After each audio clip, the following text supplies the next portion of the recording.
9वीं कक्षा के सभी छात्रों का मैं स्वागत करती हूँ। पिछली तासिका में हमने व्याकरण घटक के अंतर्गत विशेषण के बारे में अधिक जानकारी हासिल की। आज हम उसी घटक व्याकरण में संज्ञा के बारे में जानकारी हासिल करेंगे। संज्ञा की परिभाषा, संज्ञा के प्रमुख भेद, उदाहरण, इसके माध्यम से जानकारी प्राप्त करेंगे। तो सबसे पहले संज्ञा किसे कहते हैं, संज्ञा की परिभाषा देखेंगे। संज्ञा उस विकारी शब्द को कहते हैं जिससे किसी व्यक्ति, वस्तु, स्थान, अवस्था, गुण और भाव के नाम का बोध होता है, उसे संज्ञा कहते हैं। मराठी में उसे नाम कहते हैं। संज्ञा के प्रमुख 5 भेद हैं। पहला है व्यक्तिवाचक संज्ञा, दूसरा है जातिवाचक संज्ञा, तीसरा है भाववाचक संज्ञा, चौथा है समूहवाचक संज्ञा और 5वां है द्रव्यवाचक संज्ञा। तो सबसे पहले हम व्यक्तिवाचक संज्ञा की परिभाषा और उनके उदाहरण देखेंगे। व्यक्तिवाचक संज्ञा किसे कहते हैं? जिससे किसी वस्तु, व्यक्ति या स्थान के नाम का बोध हो, उसे व्यक्तिवाचक संज्ञा कहते हैं। उदाहरण के तौर पर यह स्थान, व्यक्ति, पुस्तक, नदी, इनके बारे में, इनके नाम के बारे में यह दिया गया है। तो स्थान में क्या आता है? तो प्रदेशों के नाम आते हैं, जैसे मेरठ, फ्रांस, लखनऊ, आगरा, यूनान, रोम, दिल्ली। शहरों के नाम, प्रांतों के नाम, गांव के नाम, ये सभी स्थान में आते हैं। व्यक्ति में चन्नमा, लक्ष्मीबाई, भगत सिंह, जवाहरलाल, श्री राम, राजेश, यानी व्यक्तियों के नाम यहाँ आते हैं।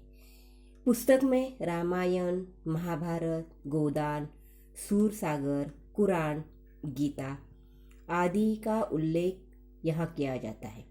और नदी में सभी नदियों के नाम, जहाँ में मालूम है गंगा है, यमुना है, नर्मदा है, कावेरी है, और हमारे आसपास की जो भी नदी है उनके नाम आते हैं। इसके अतिरिक्त समुद्रों, दिनों, महीनों, दिशाओं, त्योहारों आदि के नाम भी व्यक्तिवाचक संज्ञा के अंतर्गत आते हैं। तो इसे व्यक्तिवाचक संज्ञा कहते हैं। और उदाहरण देखेंगे, जैसे गंगा बहुत बड़ी नदी है, रामायण सबसे बड़ा काव्य है, महाभारत महान काव्य है, गोदान एक उपन्यास है, आगरा, यूनान, रोम, दिल्ली, इनका भी हम वाक्य में उपयोग करते समय दिल्ली भारत देश की राजधानी है, इस प्रकार हम उसका उल्लेख कर सकते हैं। तो इसे व्यक्तिवाचक संज्ञा कहते हैं। दूसरा भेद है जातिवाचक संज्ञा। जिस पद से किसी संपूर्ण जाति, समूह या वर्ग का बोध होता है, उसे जातिवाचक संज्ञा कहते हैं। जैसे उदाहरण के तौर पर देखेंगे, सोना यानी धातु है, चांदी, तांबा। व्यवसाय में डॉक्टर, शिक्षक, वकील। पशु पक्षियों में हाथी, गधा, घोड़ा, शेर, कौवा। स्थान में घर, अस्पताल, स्कूल, इनका उल्लेख क्या है? नहीं, उसी जाति का बोध हमें यहाँ होता है। इसके अतिरिक्त वस्तुओं, व्यक्तियों, खनिजों, प्राकृतिक तत्वों आदि के नाम भी जातिवाचक संज्ञा के अंतर्गत आते हैं। तीसरा प्रकार है भाववाचक संज्ञा।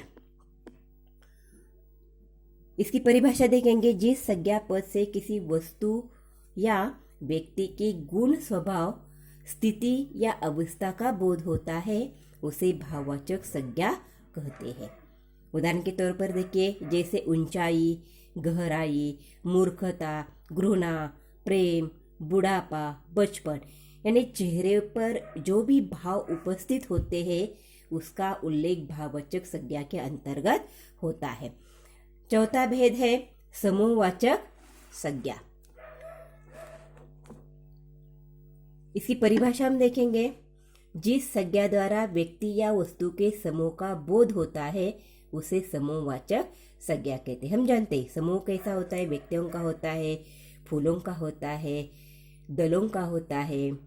तो उदाहरण के तौर पर देखेंगे सभा, कक्षा, समाज, दल, गुच्छा, भीड़, झुंड आदि शब्दों का उल्लेख समूहवाचक संज्ञा के अंतर्गत आता है। और अंतिम भेद है द्रव्यवाचक संज्ञा।